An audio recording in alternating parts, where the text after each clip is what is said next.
I was a very, very young entrepreneur and had no idea what it was to be a leader. And then they recommend your book, Vern recommended your book, I read it. And of course, when you get the book, you always say, of course, I'm a multiplier, right? I'm a successful entrepreneur. And you read it, of course. And then you start reading it and you start getting depressed. You realize you're a accidental diminisher. And by the way, what an elegant way to tell us what's happening with us, the accidental diminisher. So first, how did this methodology, how the book came up? Why do you start writing this? What happened in your life that you learned that you start writing these books? Well, all of my books are really inquiries into things that seem important that I don't understand well enough. And this was one of them. And I joined this young, rapidly growing software company right out of college. And it was relatively unknown at the time. All my friends thought I went to work for a toothpaste manufacturer because it was called Oracle.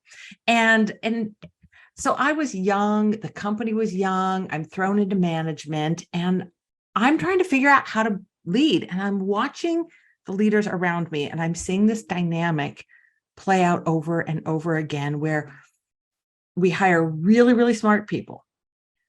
We put them into management, and those really smart people are so smart that they end up dumbing down their teams. It's like their intelligence ended up becoming a weapon rather than a tool.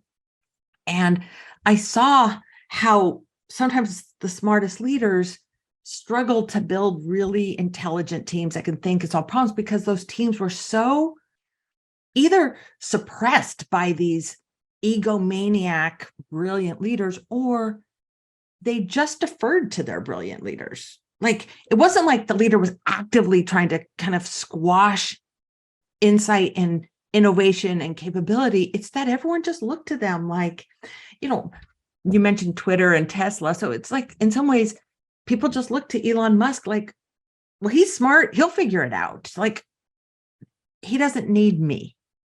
And we end up just deferring to them. But then I saw other really, really smart leaders whose intelligence seemed infectious to me. Like, other people were at their best around these leaders. Other people were at their smartest, most assertive, took ownership, took responsibility. Like, we kind of step up around certain leaders and then hold back around others. And I saw that and didn't have a name for it. And it wasn't until I went out and started coaching, kind of making my rounds around Silicon Valley, where there's a lot of really smart people in senior positions, that I saw a lot of them had this diminishing effect on their organizations. And that, Daniel, honestly, I was just looking for some research to try to quantify and explain what I had seen over and over again. And honestly, what I had struggled with myself. Like, I think we've all struggled with this. And that's really what led to the research and the book.